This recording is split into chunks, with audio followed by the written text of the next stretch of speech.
About the middle of this century appeared three men who were leagued in the most inveterate hatred against Christianity.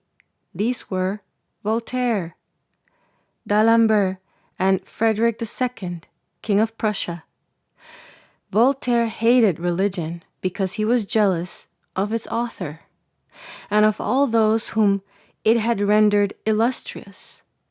D'Alembert because his frigid heart was incapable of affection, and Frederick because he had never seen it but through the medium of its enemies.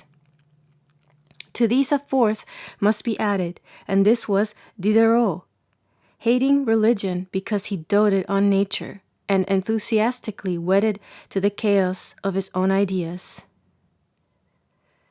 He chose rather to build a system on chimeras and form mysteries of his own than submit to the light of the gospel.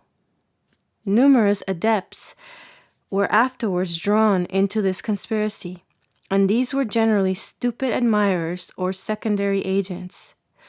Voltaire was the chief, d'Alembert the most subtle agent, Frederick the protector and often the adviser, and Diderot the forlorn hope. Mary Frances Arouet was born at Paris, February 20th, 1694, the son of an ancient notary of the Châtelet. Through vanity, he changed his name to that of Voltaire, which he deemed more noble, more sonorous, and better suited to the celebrity at which he aimed. And never had there appeared a man with such versatile talents, and such a thirst of dominion over the literary world.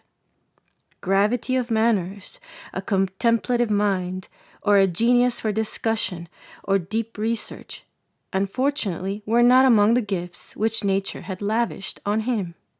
And, more unfortunately still, in his heart were engendered all those baleful passions which render abilities dangerous. From his youth he seemed to direct them all at the overthrow of religion. While only a student of rhetoric in the college of Louis le Grand, he drew on himself the following rebuke from his professor, the Jesuit Leger. Unfortunate young man, at some future day you will come to be the standard bearer of infidelity. Never was oracle more literally fulfilled. On leaving college, he neither sought nor loved any other society than that of men whose profligate morals could strengthen his infidelity. He was particularly intimate with Chaulieu, the poet of voluptuousness, the Anacreon of his day, and with a few Epicureans who held their meetings at the Hotel the Vendôme. His first essays were in satire, which gave offense to government, and in tragedy, in which we should have seen the rival of Corneille, Racine, and Crebillon, had he not at the same time emulated Celsus and Porphyrius, with all the other enemies of religion. At a time when licentiousness in opinion still met with obstacles in France, he sought an asylum in England. He there found men whom the writings of Shaftesbury, commented on by Bolingbroke, had trained up to deism. He mistook them for philosophers, and was persuaded that they alone were esteemed by the English. If he was not then mistaken, opinions are since greatly changed.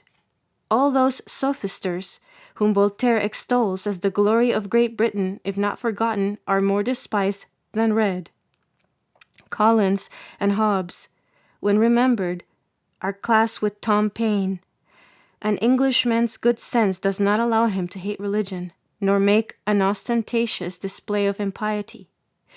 With him nothing is less philosophical, notwithstanding his toleration and variety of creeds, than that affected hatred to Christianity which marks our sophisters, and which more particularly characterizes their plans to overthrow it. Philosophism is said to have originated in England. I deny the fact. Philosophism is the error of every man who, judging of all things by the standard of his own reason, rejects in religious matters every authority that is not derived from the light of nature. It is the error of every man who denies the possibility of any mystery beyond the limits of his reason, of every one who, discarding revelation in defense of the pretended rights of reason, equality, and liberty, seeks to subvert the whole fabric of the Christian religion. Such an error may constitute a sect. The history of ancient Jacobinism demonstrates that the sect existed long since, but it was shrunk back to its dark abodes at the time when Voltaire appeared. Such an error may be that of a few individuals. Many of the same sort had been broached during the last 2 centuries. Numerous were the sects which had sprung from Luther and Calvin, each making its partial assault on the ancient tenets of Christianity, when at length there arose a set of men who attacked them all and would believe nothing. These were at first styled libertines, the only denomination they deserved. Voltaire might everywhere have met with some of these men, but more particularly at Paris, under the regency of the Duke of Orleans, who, though himself a monster of libertinism, yet, feeling the necessity of religion to the state, would not suffer it to be impugned into their publications. It was in England, it is true, where, under their Collins and their Hobbes, the libertines first styled themselves philosophers, and assumed the character of deep thinkers, supported probably by some impious productions, which in any other part of Christendom would neither have enjoyed equal publicity nor even impunity. But it may be certainly concluded that Voltaire would everywhere have been what he became in England. He would have been so, at least, wherever, from the lenity of the laws, he could cherish his insatiable appetite for the dominion over the empire of science or of literature. It was in vain for him to aspire at the reputation of a Bossuet or a Pascal, or to affect the blaze of genius which had shone forth in defense of religion. But, hating their cause and envying their glory, he dared to be jealous of their God, at his empire. Therefore, he levelled his blows, and would be foremost in the ranks of the philosophists. He succeeded. But, to keep his preeminence, blushed not to blend philosophy with impiety, and deliberately to contrive means for the overthrow of religion. England was the place where he first conceived a possibility of success. Condorcet, his adept, his confidant, his historian, and his panegyrist, asserts this in positive terms. There it was, in England, that Voltaire swore to dedicate his life to the accomplishment of that project, and he has kept his word. On his return to Paris about the year 1730, he made so little a secret of his design, he had published so many writings against Christianity, and was so sanguine in his hopes, that Mr. Herold, the lieutenant of police, upbraided him one day with his impiety, and added, "You may do or write what you please, but will never be able to destroy Christian religion." Voltaire, without hesitation, answered, "We shall see that." Stimulated by the obstacles he met with, and perceiving much glory in his enterprise, he would not willingly have shared it with anybody. "I am weary," he would say, "of hearing people repeat that 12 men were sufficient to establish Christianity, and I will prove that one may suffice to overthrow it." When he uttered these words, his malignity seemed to blind him to such a degree as to hide from him the immense distance between the genius that creates and the petty cunning of the mischievous monkey that destroys. The sophister may conjure the clouds or veil the world in darkness, but does not by that approach the God of truth. The virtues, the miracles, and all the divine knowledge of the apostles were necessary to teach man the true path of life. Although in his outset Voltaire flattered himself that he should enjoy alone the glory of destroying the Christian religion, which was his sole object, he nevertheless soon found that associates would be necessary. He even began to fear the noise of his undertaking, and hence resolved to move in the surer, though humbler sphere of a conspirator. Already his numerous writings, either impious or obscene, had gained him many admirers and disciples, who, under the name of philosophers, prided themselves in the hatred they bore to Christianity. From these he chose D'Alembert as the most proper person to second him in his new plan of attack, and he could not have chosen better. Among the sophisters, we should compare Voltaire to Agamemnon, and D'Alembert to Ulysses. If the comparison be too noble, see the latter cunning, cringing, and even yelping like the fox. Born of Fontenelle, according to some, of Astruc, the physician, according to others, his birth was always a mystery to him. His mother, Claudina Alexandria Guérin de Tencin, an apostate nun from the convent of Montfleury in Dauphiny, was at the head of one of those societies of men of letters which were common in Paris, and she used to style them her beasts. Whether designed to conceal his birth or not is unknown, but certain it is that in the night between the 16th and 17th of November 1717, he was found wrapped in swaddling clothes in the portico of the small church of St. John, and hence obtained the name of Jean le Rond at the Foundling Hospital, whither he was carried and in which he was bred. While yet a youth, he enlisted under the banners of infidelity, thereby repaying with ingratitude the church that had charitably reared him.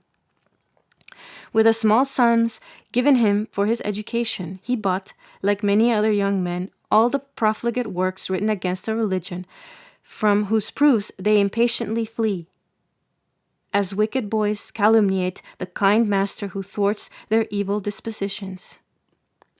Both his heart and mind led him to be a disciple of Voltaire, and even their diversity of character and the immense difference of talents were soon confounded in their mutual bias to infidelity and confirmed hatred to Christianity. Voltaire was fiery, passionate, and impetuous. D'Alembert cold, reserved, prudent, and crafty. Voltaire was fond of show. D'Alembert almost feared to be seen.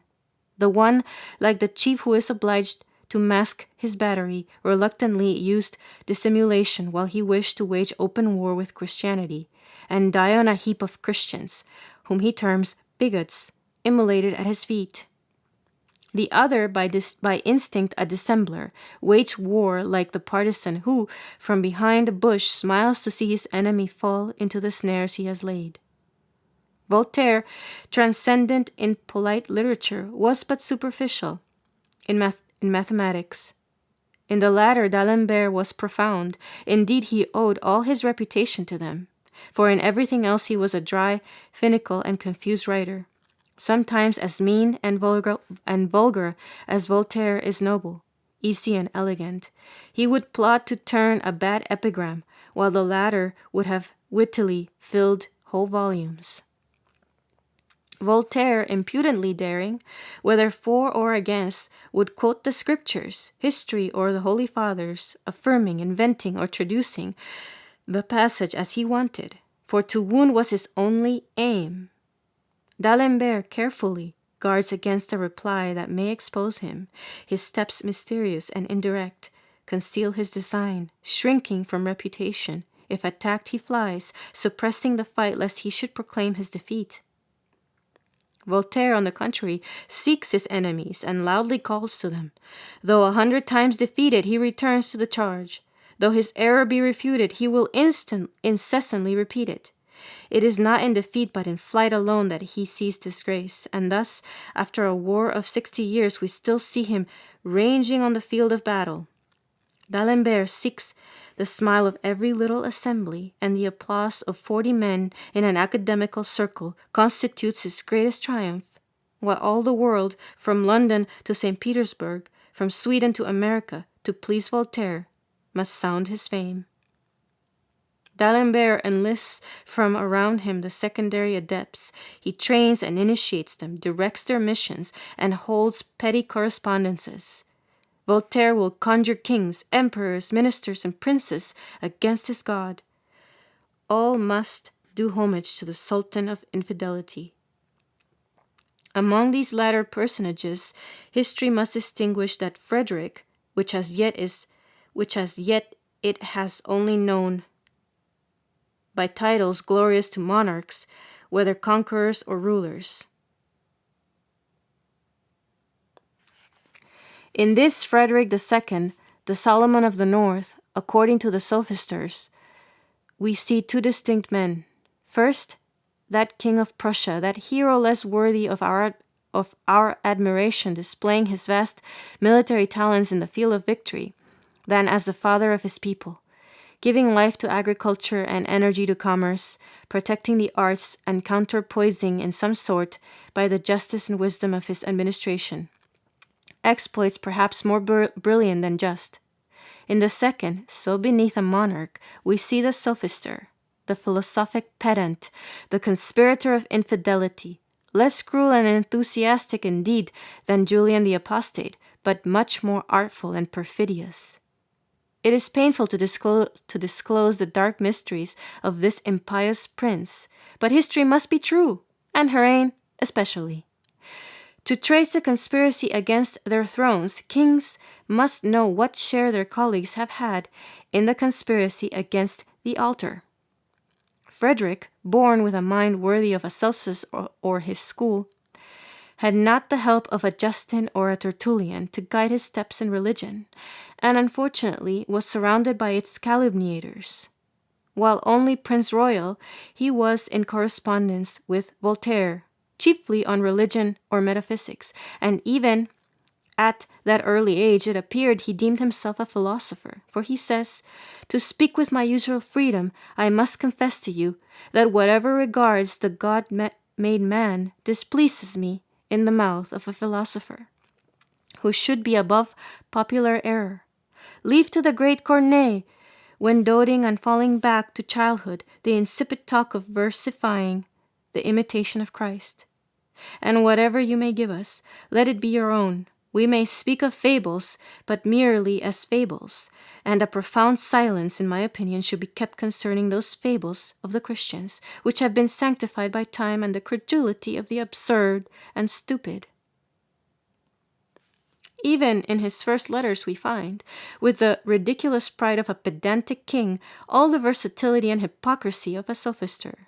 Frederick denies, when Voltaire supports liberty. With Voltaire, man is a pure machine. Frederick then maintains that man is free. In one place we're free precisely because we can form a clear idea of freedom. In another, man is all matter, yet one can hardly form, though it were with Frederick's own versatility, a more absurd idea than that of matter thinking, free or arguing. He upbraids Voltaire with the praises that he had bestowed on Christ, and 3 years after is not ashamed to write, "For my part, I own that, whatever people may enlist under the banners of fanaticism, I never shall. I may indeed compose a few psalms to raise a good opinion of my orthodoxy.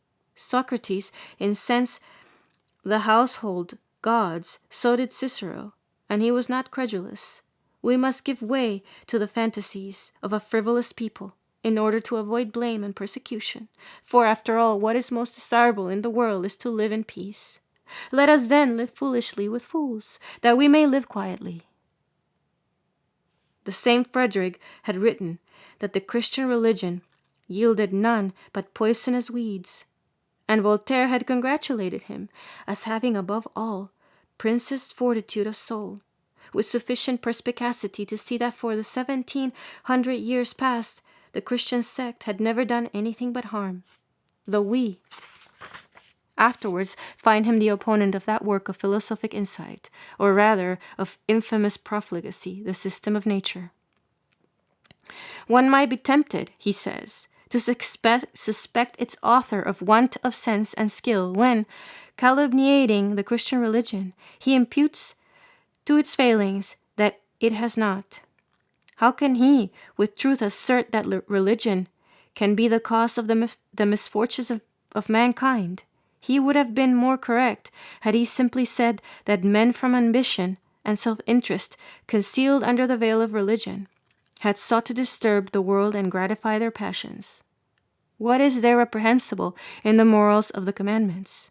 Where there in the whole gospel but this single precept, do as thou wouldst be done by? We should be obliged to confess that those few words contain the whole quintessence of morality. The forgiveness of injuries, charity, and humanity. Were not these preached by Jesus in his excellent Sermon on the Mount? When he wrote thus, how much had Frederick lost of that perspicacity which had so lately distinguished him from other princes? But, strange to say, after having viewed religion in so clear a light, he compliments Voltaire on being its scourge. He still communicates plans for its destruction, and foresees that should it be preserved and protected in France, the fine arts and higher sciences must fall, and that the rust of superstition will completely destroy a people, otherwise amiable and born for society.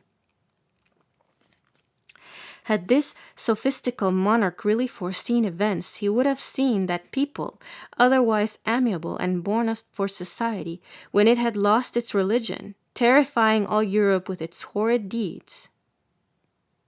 But, like Voltaire, he was to be the sport of his pretended wisdom, and he was of his philosophy, as he was of his philosophy. And though we shall often see him judging shrewdly of the adepts, we shall always find him conspiring with them against the religion of Christ. The correspondence that so clearly develops the two characters of the royal adept and of his idol Voltaire begins in 1736, and it was uninterrupted during their lives, some few years of the latter's disgrace excepted. It is in this correspondence that we must contemplate him, incredulous and impious, divesting himself of his royal insignia. He is more emulous of the philosophist than he was jealous of the Caesars, and to rival Voltaire becomes his servile copyist, a poet beneath mediocrity, a metaphysician on the lower form. He excels in but two things, his admiration for Voltaire and his impiety. In the latter he often outgoes his master. In consideration of this zeal and homage, Voltaire overlooked his caprice and the rough usage he sometimes met with, even to the correction of the cane inflicted on him by a major at Frankfurt by order of the despotic sophister. It was too essential that the sect should secure at any expense the support of a royal adept, and we shall see how very much he served them. But first, in order to ascertain the extent of their mutual hatred to Christianity, let us attend to the vast obstacles they overcame. Let us hear Voltaire pathetically describing his sufferings at Berlin a few years after his arrival, in a letter to Mad. Denis, his niece and confidant, he says, La Métairie may in his prefaces extol his extreme felicity in being with a great king, who sometimes reads his poetry to him. Yet in private he weeps with me. He would willingly return, though it were on foot. But why am I here? I will astonish you. This La Métairie, a man of no consequence, chats familiarly with the king when their readings are over. He speaks to me with confidence. He declared to me that talking to the king a few days ago of my supposed favor with his majesty, and of the jealousy it excited, the king had answered, I shall certainly not want him above a 12-month longer. We squeeze the orange and then throw away the rind. I made him repeat these consolatory words. I questioned him again and again, but he only reiterated his declaration.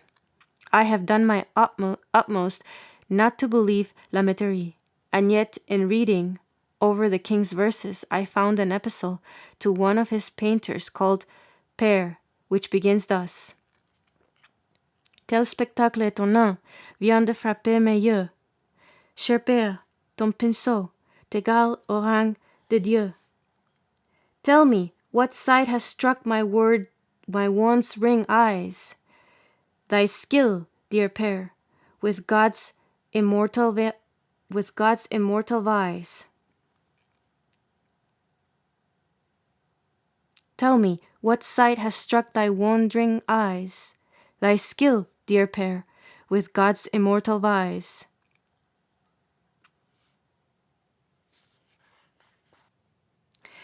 Now this père is a fellow of whom he takes no notice, and yet he is the dear père. He is a god. He may perhaps see me in the same light, and that is not saying much. You may easily guess what reflections, what a recoil upon myself, and what perplexity, nay, what anxiety this declaration of La Métaire's has created within me. This first letter was some time after succeeded by a second, as follows. My sole views at present are to desert in a genteel manner, to take care of my health, to see you again, and forget this 3 years' dream. I plainly perceive the orange has been squeezed, and must think of saving the rind. For my own instruction, I will compile a dictionary for the use of kings. My friend signifies, my slave, my dear friend, is as much as to say, you are to me more than indifferent.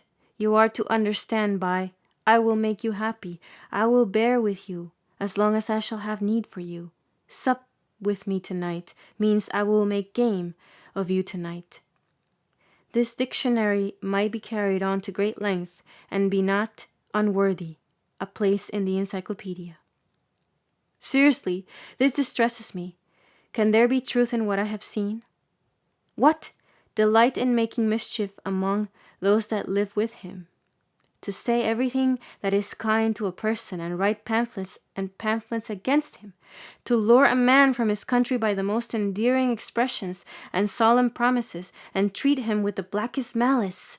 What contrasts! And this is the man who wrote in such a philosophic strain, that I mistook him for a philosopher, and styled him the Solomon of the North. Do you remember that fine letter which never pleased you? You are a philosopher, said he, and so am I. Upon my word, sire, as to philosophers, we are neither of us so. Voltaire never spoke more truly. Neither Frederick nor he could pretend to philosophy in its true acceptation.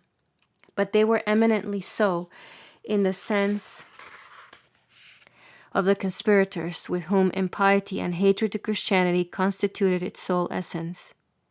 It was soon after writing this last letter that Voltaire stole away from the court of his disciple, and received at Frankfurt that corporeal correction which made him the laughing stock of all Europe. Established, however, at Ferney, he soon forgot the bastinado. Frederick was once more the Solomon of the North, and returned the compliment by saluting Voltaire as the father of philosophy. Though not in friendship, they were soon united in mutual hatred to Christianity, and though they never met again, their plans were more easily formed and intelligently conducted in their future correspondence.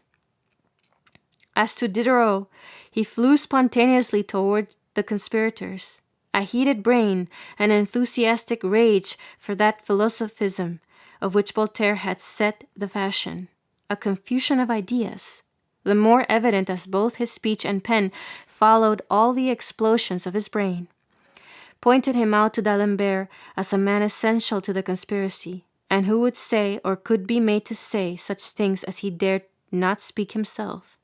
They were both, until death, as truly attached to Voltaire as the latter was to Frederick. Had anything but chaos been to have succeeded to Christianity, had any doctrine whatsoever been to have been taught, never were 4 men less fitted for such an undertaking. Voltaire leaned to deism, and seemed for some time to have adopted it. But, insensibly falling into Spinoza's systems, he knew not what to believe. Consulting at one time D'Alembert, at another Frederick, he was, during the remainder of his life, a prey to remorse, if doubts and anguish of mind void of repentance can be so called. At nearly fourscore he expresses himself in the following manner: doubts encompass us round, and doubting is a disagreeable state. Is there a God such as he is said to be? A soul such as is imagined? Analogies such as are laid down? Is there anything to be hoped for after this life? Was Gillimer in the right to laugh, though stripped of his dominions, when brought before Justinian, or Cato in preferring suicide to the sight of Caesar? Is glory then but an illusion? Shall Mustafa, in the effeminacy of his harem, beaten, ignorant, proud, and committing every folly, be happier, provided he digests well, than the philosopher who digests ill? Are all men equal before the great being that animates nature? In that case, could the soul of Ravaillac be equal to that of Henry IV? Or had neither of them a soul? Let the heroic philosophers unravel all this. For my part, I can make nothing of it. D'Alembert and Frederick, being alternately pressed by these questions, answered each after his own way. Unable to fix his own opinion, the former frankly confesses he has not the gift of solving them. I own to you, says he, that concerning the existence of God, the author of the system of nature seems too warm and dogmatic, and on this subject skepticism seems the most rational. What do we know about it? Is with me an answer to most metaphysical questions, and the natural reflection must be that since we know nothing of the matter, it is doubtless unnecessary that we should know more. This remark on the unimportance of these questions was added, lest Voltaire, wearied out by the anxiety of his mind, should forsake a philosophy unable to solve his doubts on questions by no means, in his opinion, indifferent to the happiness of man. Voltaire still insists, but D'Alembert, continuing in the same style, says, "No, in metaphysics appears to me not much wiser than yes, and non lique. It is not clear, is generally the only rational answer." Frederick was as impatient of doubts as Voltaire, and perpetually wishing to stifle them. He was at length persuaded that he had succeeded. "A philosopher of my acquaintance," says he, "a man pretty bold in his opinions, thinks that we have a sufficient degree of probability to constitute a certainty that post mortem nihil est, or that death is an eternal sleep. He maintains that man is not twofold, but is only matter animated by motion. And this strange man says that there exists no relation between animals and the supreme intelligence." This bold philosopher, this strange man, was Frederick himself, and a few years after he makes no secret of it, for he more decidedly writes, "I am well convinced that I am not twofold. Hence, I consider myself as a single being. I know that I am an animal, organized, and that thinks. Hence, I conclude that matter can think, as well that it has the property of being electric." Verging toward his grave, but wishing to inspire Voltaire with confidence, he writes again, "The gout has successively run all over my body. Our frail machine must needs be destroyed by time, which consumes everything. My foundations are undermined, but all this gives me very little concern." As to the fourth hero of the conspiracy, the famous Diderot, he is the very person whose decisions against God D'Alembert has found too warm and dogmatic, though oftentimes in the same work we find him, after deciding against the deist, arguing in the same peremptory manner for or against the skeptic and the atheist. But whether writing for or against a God, he always appears free from doubts or anxieties. He fairly wrote what he thought at the moment, whether he crushed the atheists with the weight of the universe and asserted the eye of a mite, the wing of a butterfly, was sufficient to defeat them, or declared that glorious display did not give him even the most distant idea of anything divine, and that this universe was but the fortuitous result of motion and matter.